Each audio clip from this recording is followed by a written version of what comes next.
and even working with partners and working with vendors, I want to be able to see someone that's not just regurgitating the same information for me. I want to be able to, let me give you an example.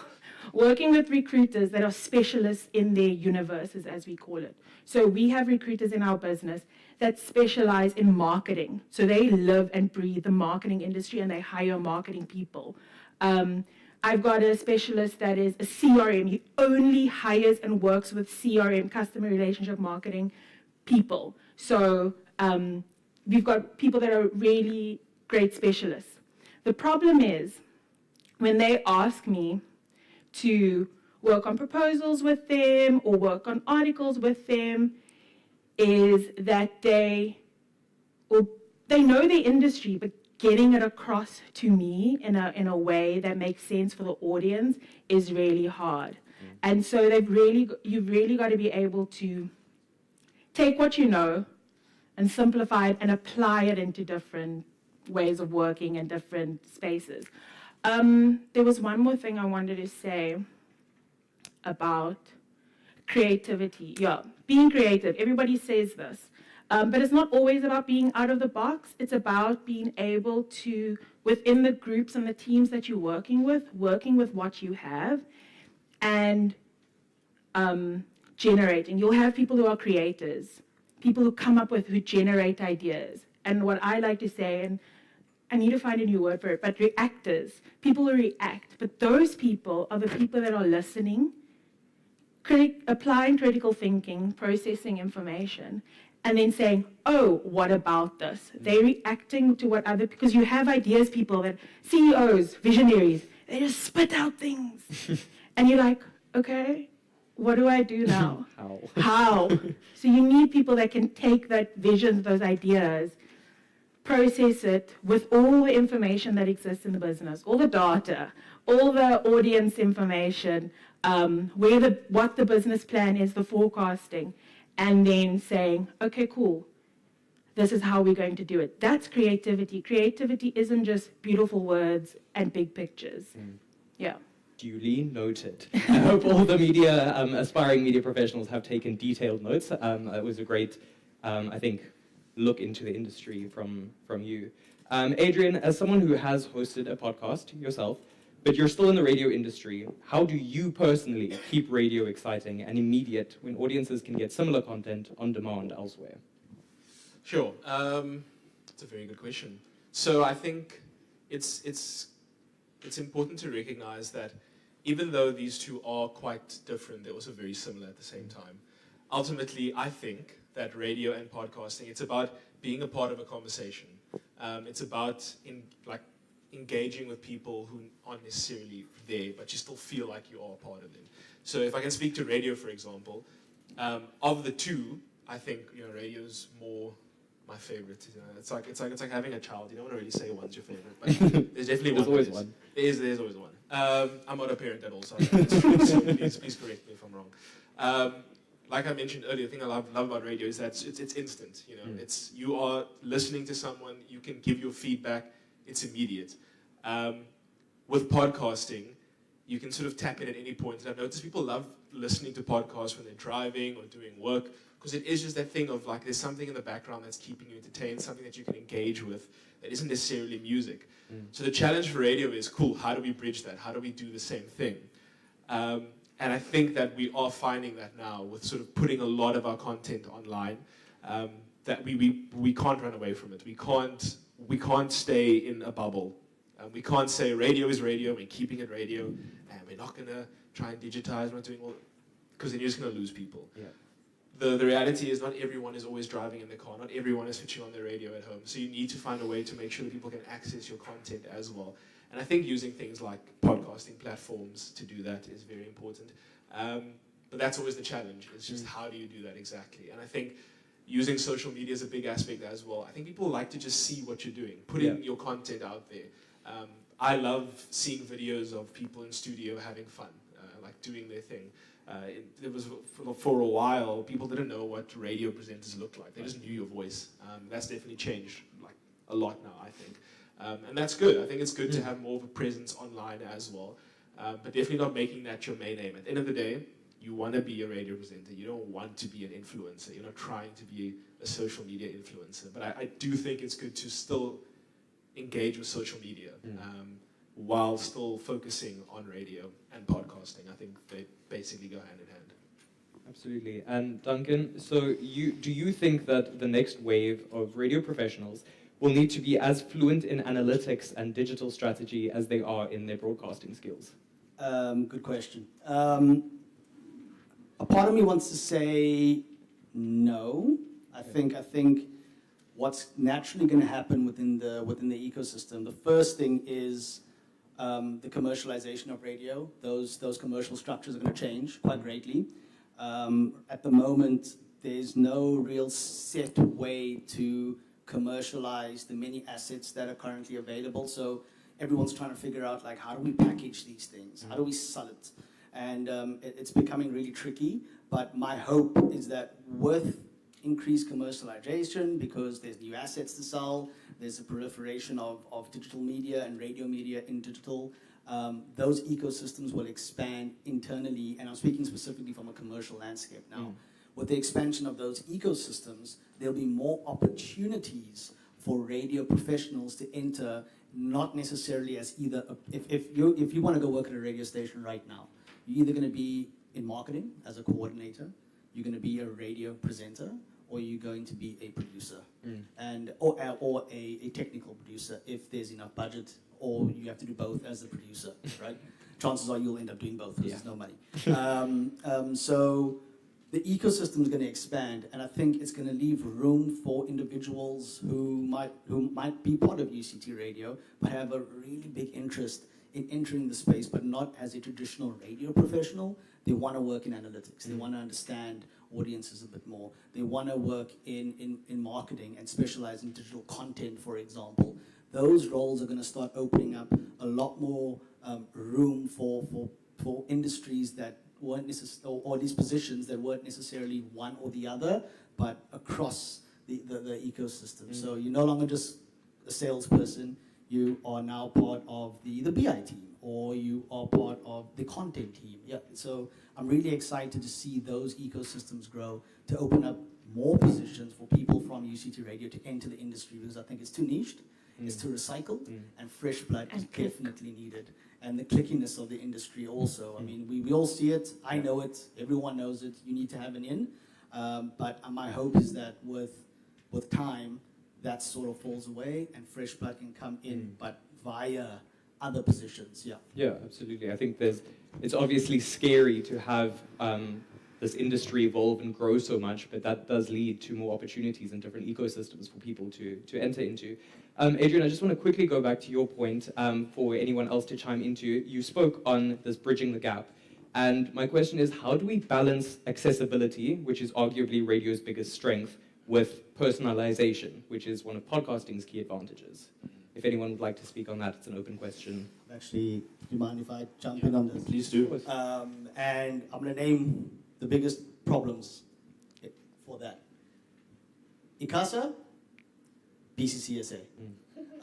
Those two entities, right, regulatory bodies, and I'm sorry, I get very heated about this, but regulatory bodies are going to be the death of the industry. There needs to be political and policy changes to how we regulate radio in this country. I've had conversations with community radio stations that are thinking of closing their doors down because they can't innovate internally, because they are sandbagged by their license. Yeah. If they want to include more talk segments, for example, sorry, things popping up, I'm struggling to, very bad radio. Sorry, yeah. But if you want to include more talk segments, but your mandate is 90% music, you can't do that because you're at risk of losing a license. Yeah. We did an exercise with UCT Radio trying to apply for a new license a while ago. When we made that decision, I came on board to assist that. And when you're looking at the policies and you get drowned, and there's no room for innovation, there's no room to maneuver. And then you add the BCCSA, there's no room to take risks. There's no room to take content risks. Now, I'm not saying going out and just swearing on air, but people become so afraid because you will get reported to the BCCSA. And the investigations that take place there aren't proper investigations. All they do is they fine you. And then you get fined, you pay this hefty fine, and the cycle continues until you lose your license. So from a regulatory standpoint, we've got major issues, and those policies and those regulatory bodies need to come together with commercial and community radio stations, and we need to be more adaptable within those policies in order to allow radio to innovate and to evolve. Yeah, absolutely. I'm going to move us on just quickly. If we have time, we can come back to that. I think there's a lot of meat around that conversation. But I do want to talk about artificial intelligence, as we mentioned earlier. Now, last night during our welcome dinner, we had a little exercise asking the media professionals, what keeps you up at night? And artificial intelligence was a huge one and came up quite a few times. So my next few questions are for all the panelists, not specifically jump in when you want to. The first one being that artificial intelligence is already changing how we create and consume media, from AI-generated voiceovers to automated playlists and the works. How do you think AI will impact the future of radio and podcasting specifically? So if I could just... So it's interesting. I think at the moment, AI isn't there yet where you can like sort of... It's indistinguishable between a person and AI. So I'm not worried just yet. Because it's very obvious when, you know, someone's like made an AI. For now, exactly. That's the problem. I think obviously there needs to be, I mean, the BCCSA and ICASA, they have a lot of regulatory things going on there. They'll probably put something in place for AI because just if they don't, it can get very interesting. Yeah. Especially with things like voiceovers. I've noticed radio stations, won't mention names, using AI because it's cheaper. You don't have to pay an artist to do it now. You can just get something to generate for you. And that's the issue, because obviously at the end of the day, corporations are wanting to save money all the time, and if they can just use AI to deliver things like your news, for example, I think AI will be very hard for them to replace radio personalities, but we'll maybe see things like news, things like sport reports, things like weather, you know, things that can be very easily just sort of fed into and regurgitated. Things like that could be replaced. You could have shows where there's just music playing and you just have sort of snippets of AI telling you some info, some things that are happening. I don't think AI will ever replace personalities. I think ultimately people tune into radio because they want to listen to their favorite DJ. They want to listen to York, you know, talking on the afternoon show there. So I hope that's the case. Yeah. But I am nervous for the other things that it can very easily replace. And the more it happens, who knows, we might just get used to it, and then that's just the reality that we live with. Yeah, I mean, I don't want to speak into the film and television panel that's going to be happening later, but I mean, we have the thing that was going viral with the AI actress that is now being like signed to agencies, which is absolutely insane, but I think that's also, an actress plays a role, whereas a radio personality, it's your personality. They're tuning in for you specifically, not who you can be. My next AI question, if anyone wants to get back to that, we can, but this one is, with AI tools now able to mimic human voices and even generate scripts, where do we draw the line between innovation and authenticity in audio storytelling? If anyone would like to lead that one. I think for me, the actual source of the content is always going to be human. That's important to us as a business. It's real people telling their real stories, their expert insights. But AI helps us to produce that content faster. Because a conversation we have today with someone might not be relevant in the next few months. And we've seen that with interviews that we've done with people in the US. A conversation we've had at the end of last year is no longer relevant because someone's decided to sign something overnight, woken up with an idea. So what AI allows us to do is to put that content out there faster, help us put in briefs faster, process people's crazy ideas that they come up with. It's never going to replace the actual human content. And it is frustrating working with people who don't even take the time to change what AI is just like spit out for them. Yeah. And you having to go through that and try to find a human voice in that. It's so interesting. I mean, I will get requests from people, oh, I really want to write this insight piece, here's my idea, and it's basically a LinkedIn post that they've come up with on it through ChatGPT. And I'm like, okay, cool, I like your idea, but can you give me 500 words? And they can't even write, they're not willing to write 500 words, but they want to author this document. And you say, okay, cool, we'll do it, but give me your 500 words on this topic. And they can't do it. And if they do it, it's AI. And that's frustrating. Because they are experts. They know what they're doing and where they're playing. There's just so little time to get things out there. And so that's my concern, is that the expectation now with AI on the marketing side is that we get a brief on Monday, and by Friday, we have a full white paper ready to go, and a social media plan and an email campaign to match that, because you've put in a question into AI and it's given it to you in 2 minutes, thinking we're going to do the same. Yeah. And that's something in our team that we don't do and we refuse to do. Absolutely. I think it really is a time thing. I've used it. I've used AI before. ChatGPT is sometimes your friend, but generally your enemy. And as someone in the creative industry and wanting to go into that, I've had to really look to myself, because I've found myself running out of ideas or not having enough creativity, or I have to sit and write a 500-word piece, and I'm sitting there and I'm like, it's so much easier to just type it in, and that terrifies me. So I've really tried to do a little bit of a cleanse.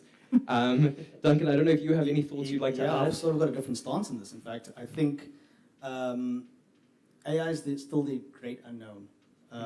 Yes, we might be quickly heading to the singularity. Yeah. The robots will take over, whatever people say. But the one thing I have realized, and Clarence brought this up last night at the media dinner. Sorry for putting you on blast here, Clarence. But he was talking about, he's a writer, so he was talking about how he has these great ideas in his head, but he struggles to authentically, manifest it on paper. Yeah. As someone with the same problem at times, AI tools have been a great way for me to manifest my ideas onto paper. Sometimes you just need the first sentence to get going, right? Yeah. Sometimes you just need the first paragraph to set you on the path of, okay, I now know how to translate my ideas onto paper, or translate my ideas onto script, or onto the mic, or onto video. And I feel like AI has been a great bridge for me to be able to do that. So when it comes to innovation and authenticity, AI removes the fear of putting your thoughts down on paper, yeah. putting yourself down on paper.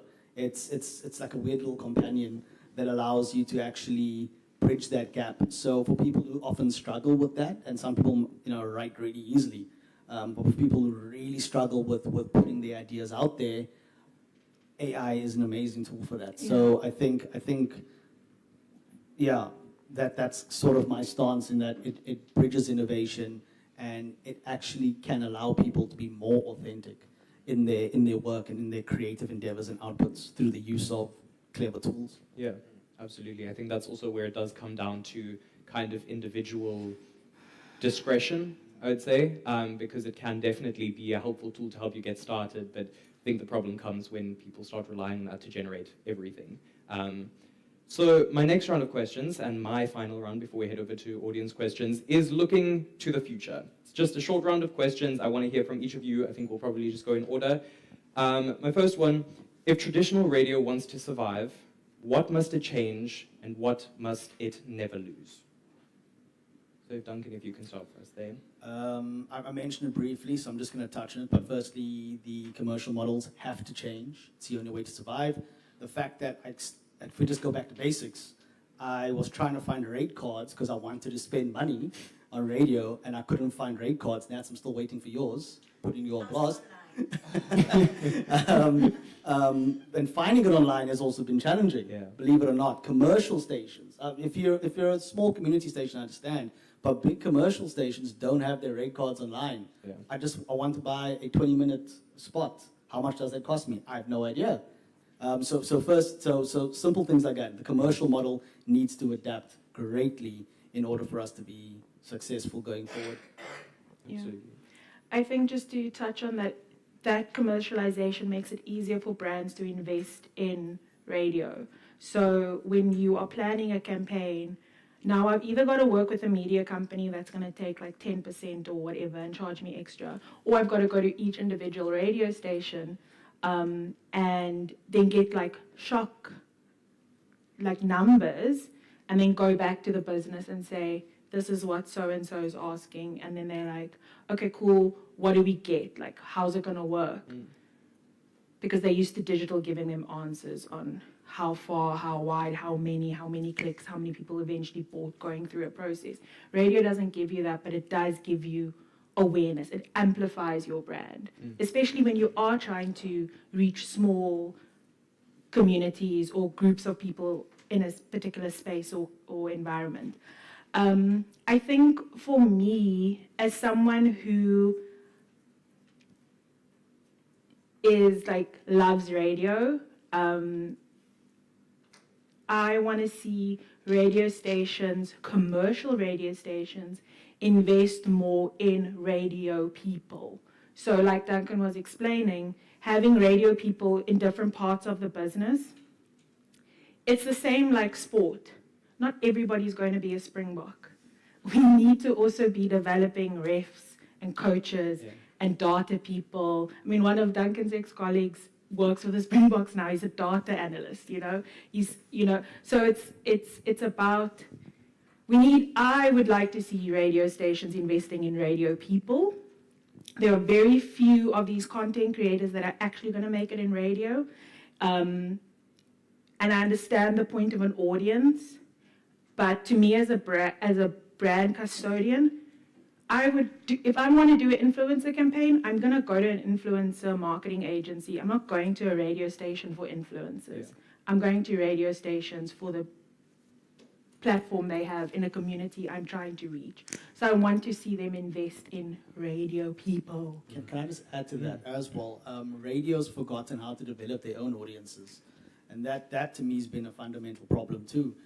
They're trying to leverage other content creators and influencers audience. So they think, okay, I don't know, Nat has 2 million followers, which he wishes. Soon, with a TikTok Nat has career. 2 million followers, we're going to leverage that audience because that gives us access to commercial opportunities through their contact base, to a wider audience, a younger audience. They've forgotten fundamentally how to develop their own audiences through the power of radio. So almost going back to basics, in fact. And Adrian? Yeah, I think we need to take a note from podcasts a little bit and sort of realize that people are very happy to sit and listen to you talk. I think we need to not be scared to talk on radio as much. There's definitely been a big drive towards being more music driven, which I definitely get. But yeah, that's also down to, unfortunately, the regulatory bodies that we have in this country. It's very rigid, as Duncan mentioned. So what needs to change is re-looking at that, giving radio a bit more fluidity. I think that's why podcasting thrives, because it has a lot more freedom, a lot more, not even for what you're saying, just how you get to deliver it. And yeah, if radio wants to survive, it needs to definitely embrace social media a lot more. It needs to not necessarily the influencers or the people there, but just that space, those platforms needs to be definitely included and seen as a very useful tool that can be used to sort of get your personalities and your message out there a lot easier. I think tying in what they've both said, it's about you are expected as radio people on air to like grow your own audience. I think Sibs from KFM, she's got her TikToks and I watch them, and she's growing her audience there, and that helps her with her radio career, where I think in the past radio stations helped their people, did the PR for them, and now you're expected to do it yourself.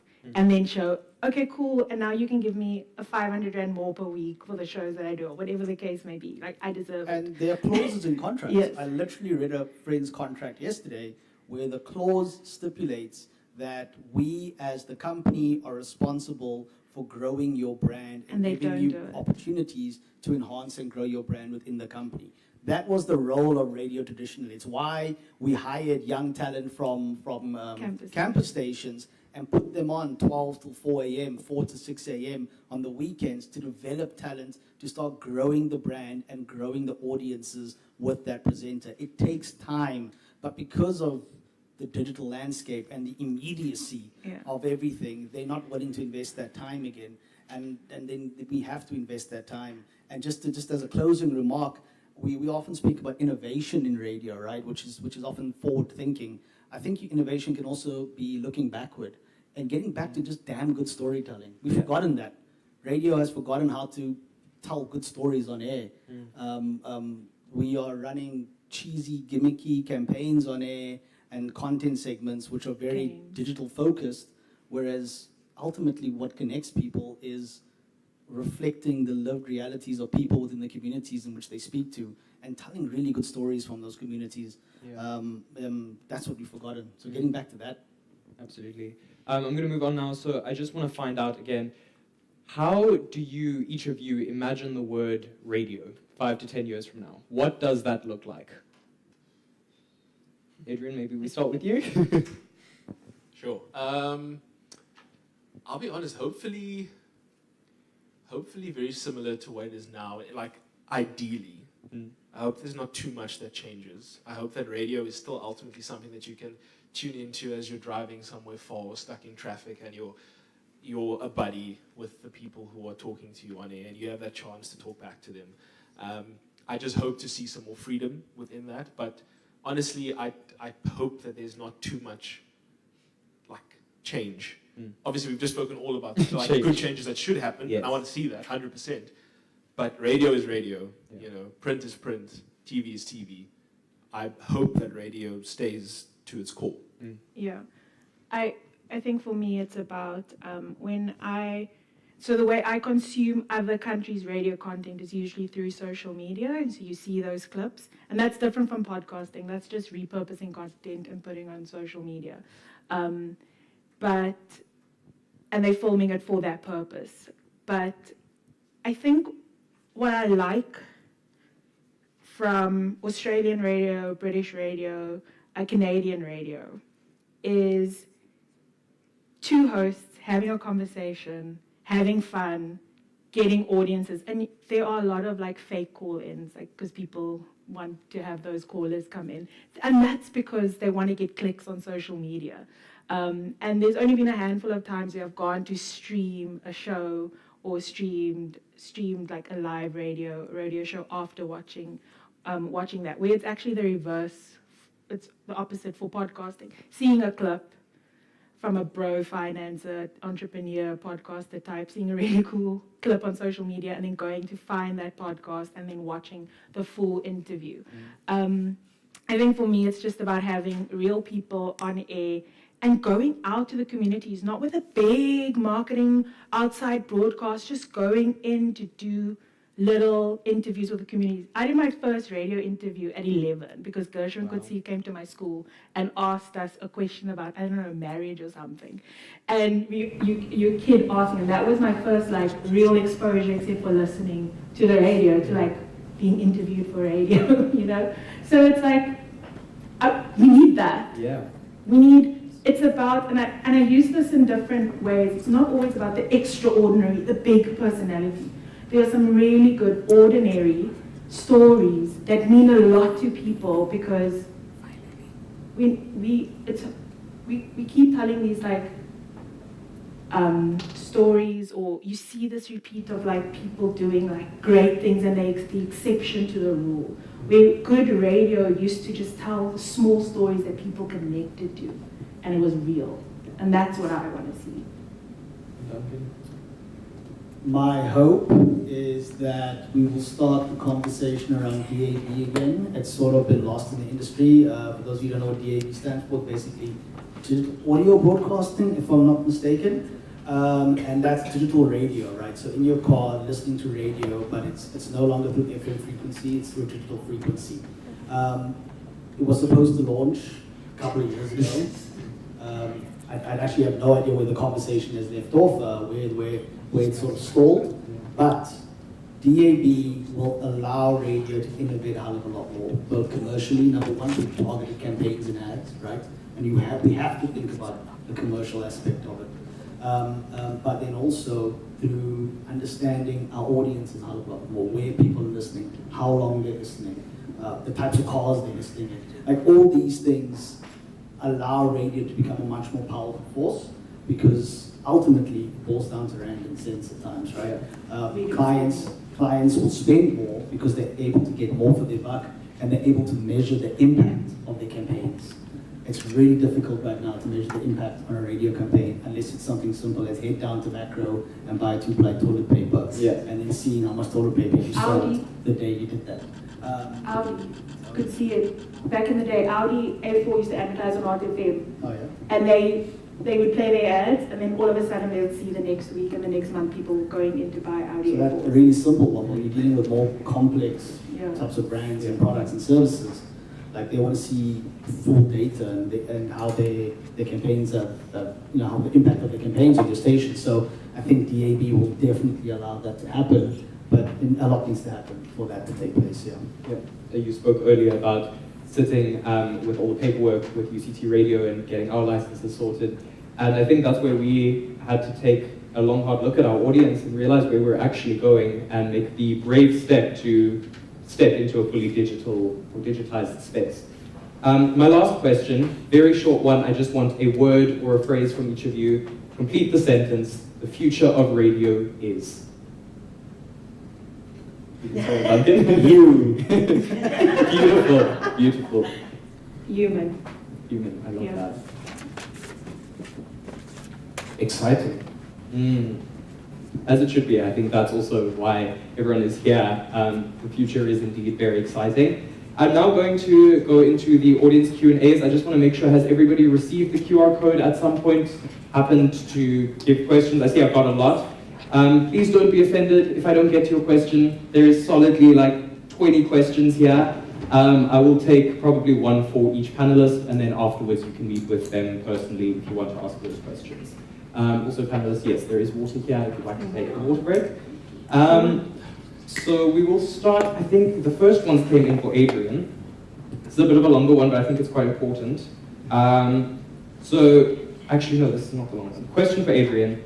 Do you not believe that the modern day radio presenter in some capacity has to become some sort of influencer or now adapt to having an influence on social media to be successful? No, definitely. I don't think it's a have to, personally. That's just my opinion. I think that if you're a radio presenter, your goal needs to be radio. I think there's too much of a focus where some radio presenters really want to lean into this whole social media aspect as well. I think ultimately your social media account is a good way to put what you're doing on radio out there, but it shouldn't be your main focus. Your main focus needs to, at the end of the day, be radio. You need to, radio is what you want to do. Social media is a tool to get it out there, to expand your audience. And I definitely think that radio presenters need to tap into that. They can't ignore that aspect. It's just going to shoot themselves in the foot.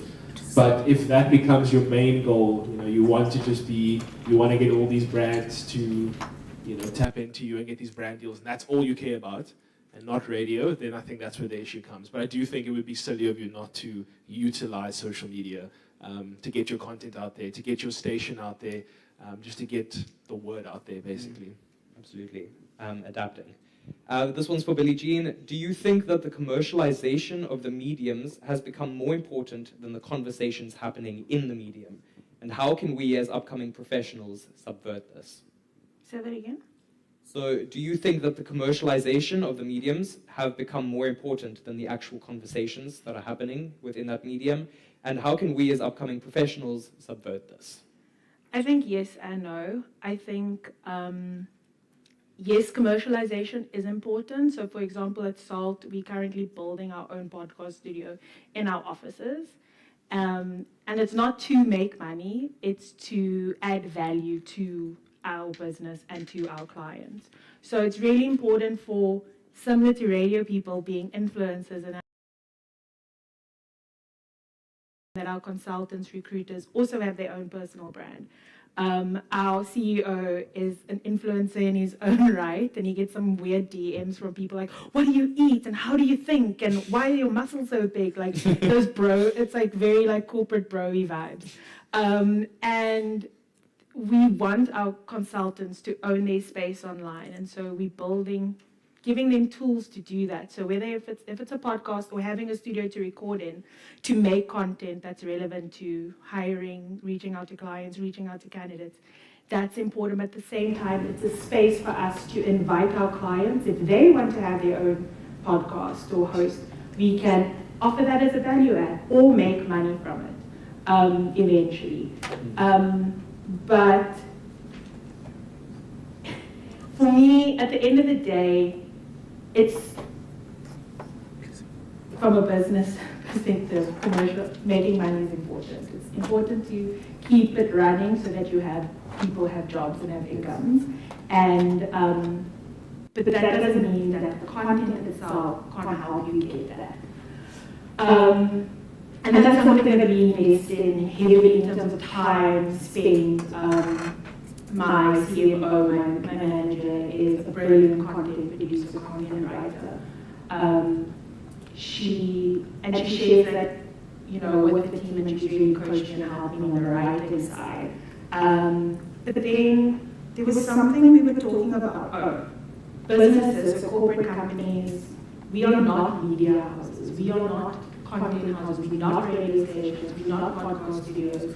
We're not TV stations, we're not YouTube studios, and so we have to recognize what we are able to do with the resources we have, because everybody thinks it's just easy to pull out a camera and pull out a mic and record. And it can be, but not when you're having to do that for 200 people globally.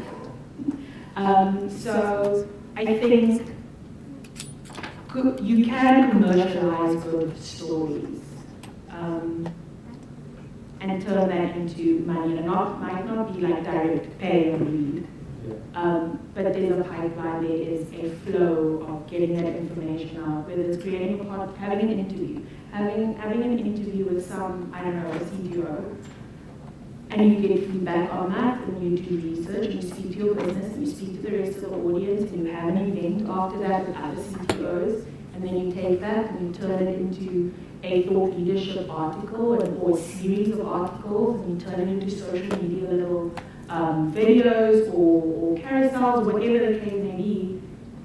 And then one of those CTOs calls you up and says, I need to hire 10 people in my tech team. And that makes money. And it didn't start from the point of we need to make money. It's about interviewing someone who's done some really cool work in their space. I'm going to our last question now, because unfortunately our time is almost up. This one for Duncan, because you've spoken so easily about regulatory bodies. Should there, do you think, be regulations governing podcasting, as that's more free? And if so, what form do you think they should take? I think it's coming already. I don't think it's something you get away from. All the recent controversies around podcasting, people like Matt G, etc. The thinking around regulation is first of all, the government get a piece of pie, right? Podcasters are making way too much money, and governments are seeing it. But yeah, I think it's definitely going to happen. What form they should take, I'm not in a position to say no. I have no idea just yet, but I can say that podcasts will definitely be regulated at some point. How they're going to do it, no idea, but yeah, it's coming. That's no problem to figure out, and something I think we'll see very soon in the future. I really do wish I could take some of these questions. There's really, really amazing ones. I do ask that, again, you come and find our panelists afterwards. I think what I love most about today's discussion is that it reminded us that radio has never just been about sound. It's about stories, it's about people, and it's about connection. Even as technology changes, that heartbeat, I think, stays the very same. Thank you to our brilliant panelists, Billie Jean, Duncan, Adrian, for your honesty and your passion, and to our audience for your great questions. The future of radio may look and sound different, but as we've heard here this morning, we've still got a lot to say. And if you'd like to continue this conversation, please do connect with any of our panelists or the UCT Radio team after the session. It's been a blast. Thank you, and enjoy the rest of your day for the next panel. Thank you. Thank you. Thank you.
Hello, hello. Okay.